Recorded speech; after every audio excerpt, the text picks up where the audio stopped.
There she was again, Drimus Mech, making use of her Aunt Reese Mech's clearances, though she was subtle about it. He watched as she searched, obviously at Sara's request, for anything about the Sudis family. The official archives, while impressive, didn't scratch the surface.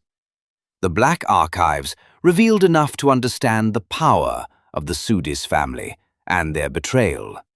At least, the part of the family that had betrayed them.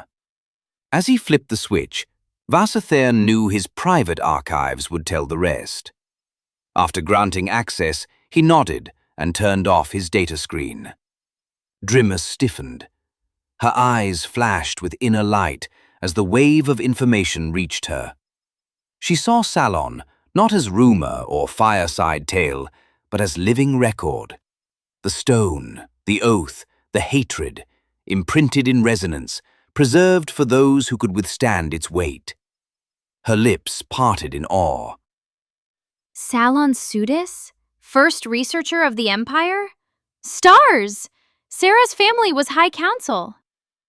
The chamber seemed to dim, as though the very air braced itself for what her words invoked. Drimus's face fell.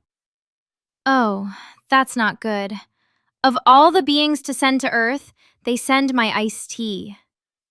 Drimus exhaled deeply and pulled up some other info on her datapad. Best tea, not iced tea. This language all sounds the same. For in the threads she had touched, Drimus now felt the weight of a buried history, and the dangerous truth that to follow it would unravel more than memory. With the reverence of a herald and the gravity of judgment, she pressed on in her research. Her communicator beeped. Only one person that could be. Although she knew it wasn't, Drimus wished that it all was a lie.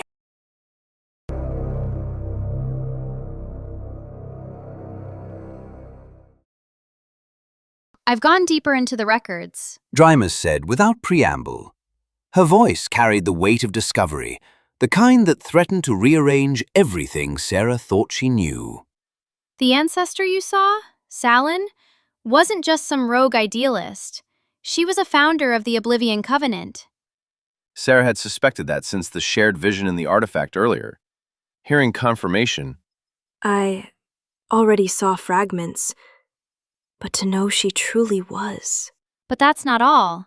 She was brilliant, dangerous, and fanatical, and her ideas and actions split the Zorathian High Council apart. Split apart? Yes, sweetie, split apart. She was a founding member of the Oblivion Covenant, but it wasn't her idea. The powers that did found it persuaded her it was the only way.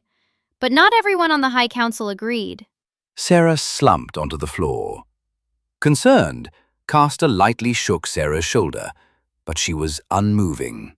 looks like Sara's out of commission for a while. That bit of info put her over the breaking point for the moment. Drimus's calm but urgent face, framed in the pale glow of the monitoring grid, looked from her friend to Caster. I was afraid that would happen, but I didn't know any other way to drop that shell bomb. You mean bombshell, Drimus, not shell bomb. But I understand. Thanks for teaching me that, Mr. Earthboy Caster. Drimus looked like she was about to go on another of her adorable rants about him, but Caster noticed that she looked over at Sara and stopped. Caster still wasn't looking forward to this date, but Drimus's stock did go up in his eyes after that. Caster held his hand up to interrupt. Yes, Caster? What is this Oblivion Covenant again? Well, in a nutshell, when the Zorathian Empire first came into contact with the Kren Collective, the Empire wasn't as peaceful as it might have been. The portal DNA technology was just starting. In fact, one Salon Sudis was then first researcher of the Empire. Sara's head shot up. She was a High Council member? Are you sure, Drimus? Oh, I'm sure. The places I've been to get this. There is no doubt. Caster leaned forward, trying to read the subtle tension etched into Drimus's face. You sound like you're holding something back. I am. There's more. A lot more. But it will take some context for you to... Her words cut off as the console in the four corners bloomed with warning glyphs. A crimson flare pulsed across the edge of the monitoring grid, resolving into 3 moving forms. Outside our position, the Kren and 2 Zorathian signatures. That can't be right. Well, whoever or whatever they can't be here for anything good.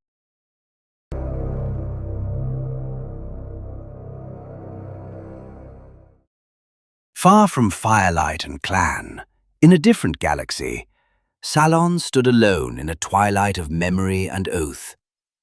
Her hands pressed against carved stone, the air heavy with incense, wondering if it was all a lie. How can I stay true to the Oblivion covenant without sowing suspicion in my bloodline? That girl, the one Salon had glimpsed only briefly, but whose presence ignited in her a hatred so consuming it startled even herself. The hatred was irrational, born not of slight or betrayal, but of some deeper, older recognition. Why does my blood recoil from her? Salon thought. Why does her face strike me like a mirror I was never meant to see? With no evidence, she couldn't have proven that the purple-haired firebrand was related to her. Oh, but that look and the way she moved. Salon thought it could well have been a hologram of herself instead of a different person. But it had been a different person. Deep in her being, she was sure of that. The male was the key. He'd had the artifact under his arm, the one that she and Freydis had worked so diligently on. The huge ship-size portals were necessary for the 5 Ark ships, but if they could create one small enough to be held, they could go anywhere. Admittedly, it wasn't easy. The infusion of Zorathian DNA with the zinc/salt-based helix crystals was hard enough. But to get the artifact to activate, Salon was afraid they'd have to use the DNA to give it sentience. Salon was terrified of that, although the same couldn't be said for her partner Freydis. Was she on the right path with their research? Or was the Oblivion Covenant where safety for the entire universe lay? To speak too plainly might awaken curiosity in her kin, might inspire questions that would unravel everything. Yet silence gnawed at her like hunger. Her oath pressed cold against her heart, an invisible brand she could neither ignore nor erase. She knew only this: the girl must not rise. The girl must not walk her path. If that meant smothering spark before it became flame, then so be it. Salon started toward her research lab. She was heading toward the artifact.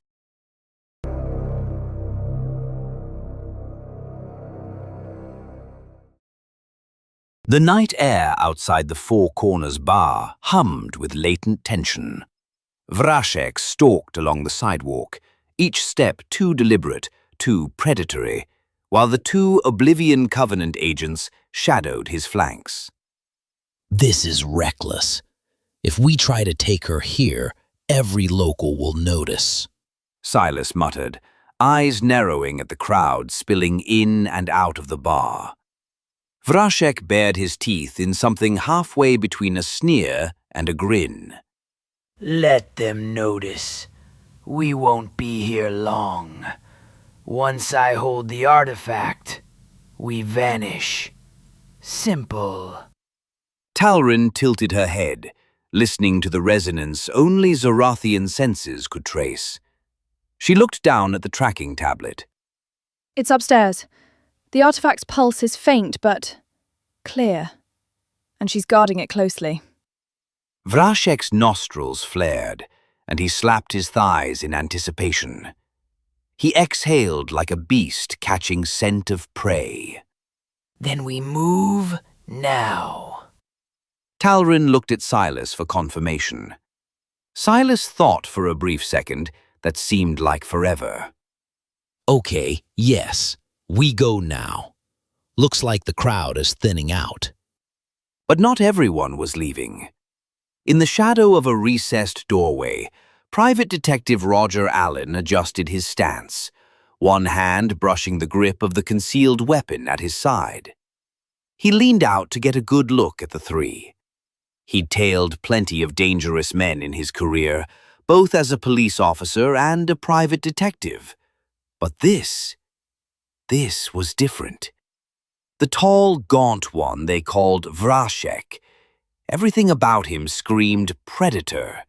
Not the kind you could bluff, the kind you'd have to shoot your way past. He wondered if capturing these three would be enough to get him back on the police force. Roger swallowed hard, steadying his breath. Whether it is or not, whatever they're planning, I feel the need to stop it before it starts.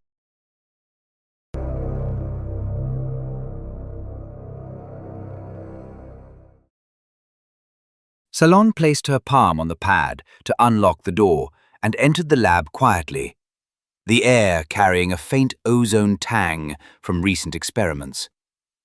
When she rounded the corner, she saw that Freydis was already there, bent over the artifact with her usual intensity. Her hands hovered just above its surface, not quite touching, her lips moving in silent calculation. You never sleep. Salon said softly, approaching her. Freydis straightened, then offered a half smile. And you never stop worrying, although you wear it differently now. The lines around Freydis's eyes betrayed long nights, but there was also a curious calmness in her posture, something she had fought hard for. The artifact, with its pulsing helix geometry, had become both her obsession and her absolution. She had buried her sadness at her husband's upcoming departure aboard the Saba van, swallowed into its alien hum. She gestured toward the artifact. I've made peace with it, you know, with his being gone, with the mission. It has to mean something. Salon's throat tightened. Neither of them knew the Erendor would never reach its destination. Neither knew Freydis's husband was already among the lost. But the undercurrent of grief, just from their separation, was there between them, unspoken. Freydis continued, drawing herself back into the present. We've made progress, though. The artifact has limits, but also precision. It only responds to certain places where helix crystals exist, or where their residue lingers. If there's no resonance, there's no path. I thought the resonance would explain why we can only go places it's been, or places where there are other crystals. Yes, I can even see the ARC ship's resonance, even though they are far. Their signal is faint, dispersed. One day, but not yet, I shall see my beloved Derendis. Freydis's eyes gleamed, hope wrapped in certainty. There's something the artifact seems eager to reach. Eager? It's on the edge of something, like it knows something we don't. That's the only word I have for it. In tests, I hesitate. I think before acting. The artifact likes that. I don't get that feeling when I test it. The silence stretched between them, the artifact's faint thrum pressing against their thoughts.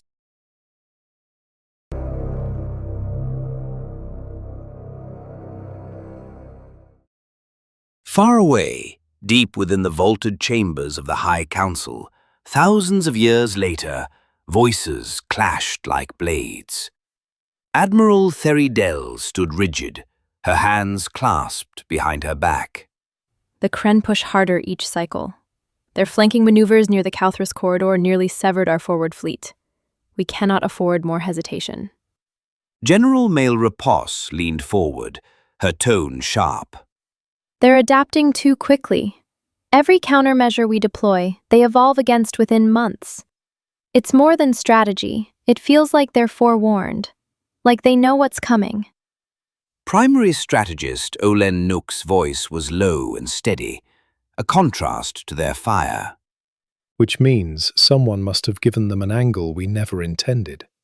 We must consider that our enemies are moving through more than ships and weapons. They may already be moving through paths we thought only ours to hold. The chamber rustled uneasily at that. Primary strategist Olen Nook raised a hand for silence. The Kren cannot wield the helix crystals. Their biology rejects it. That limit remains absolute, at least for now. Except, of course, the artifact. We are in control of things. For the moment. The qualification in his voice betrayed his doubt. Despite his bluster, he went on to admit the uncertainty. From the far side of the table, Triel Van broke in, her impatience cutting through. And still, what is the status of the girl, of Sara Neen? Has the recall been ordered? Vra'shek stiffened slightly under her gaze. The recall has not yet been enacted. Not enacted? Do you grasp the gravity of this failure? Every day she remains, we risk exposure. You would be complicit in that incompetence. Vas Ethern, the elder strategist, let out a sharp breath. What has that recall got to do with the war at hand? If Sara is a danger, or in danger, it is secondary. Whoever authorized this Kren mission in the first place ought to have their head examined. That's by far the greater blunder. And if your short-sightedness costs us the Milky Way as well? If the Kren manage to free themselves and ravage that galaxy as well, will you dismiss it then? The chamber fractured into murmurs, voices building into chaos until a single voice, low and commanding, sliced through. Enough! Grand Historian Telis Bar rose slowly from her seat, the weight of centuries moving with her, each word like stone set upon stone. I have something to say.